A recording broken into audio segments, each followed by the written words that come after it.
近期全球股市因為美國喺25年4月實施嘅對等關稅政策，導致股市暴跌。今次衝擊唔單止對股民暴擊，我相信對澳門地產行業亦都產生蝴蝶效應。Hello， 我係 Danny， 今次同大家深度分析嘅話題係股市暴跌對澳門地產嘅影響。第一點，短期內市場成交量萎縮。澳門樓價自從疫情之後普遍下跌超過20%，就算政府喺24年4月20號全面撤辣之後，住宅成交量都只係微升3%。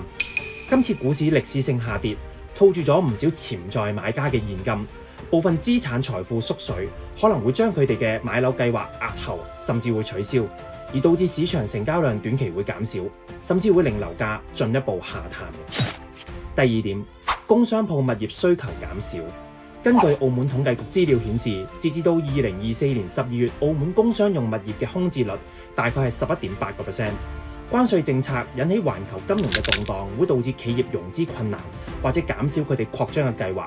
從而令到老闆們對經營嘅信心下跌，亦都會影響工商鋪物業嘅租金同埋售價嘅。咁第三點，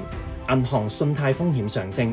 根據澳門金融管理局統計顯示，2025年1月底住宅按揭貸款拖欠比率按月升0.1個百分點，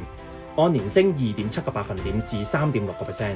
商用物業嘅貸款拖欠比率則升至5.4%，再創2008年以嚟嘅新高。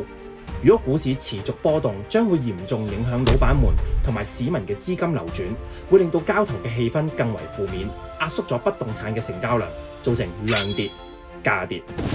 咁總結，關稅同埋股市暴跌對澳門地產嘅影響，短期內會令潛在嘅買家卻步，壓縮成交，有可能令樓市繼續下行，長期都可能會拖累經濟復甦嘅步伐嘅。咁雖然依家澳門地產行業目前仍然係冰河時期，但係別人恐懼，我貪婪。澳門嘅樓價已經從高位下跌咗接近50%，好多全新樓嘅尺價都已經去到4000幾5000蚊一尺啦。如果對於手頭上有充足資金嘅買家，有置業需求嘅人嚟講，今年會係一個低價入手嘅好時機。咁嚟緊4月14號晏晝3點，我哋嘅新任特首將會發布今年度嘅施政報告，針對翻目前澳門房地產市場，究竟有咩招數呢？係進一步減低印花稅啊，定係傳聞已久嘅開放投資移民？等我哋拭目以待。亦都歡迎大家喺評論區留言，留低自己嘅觀點，參與討論。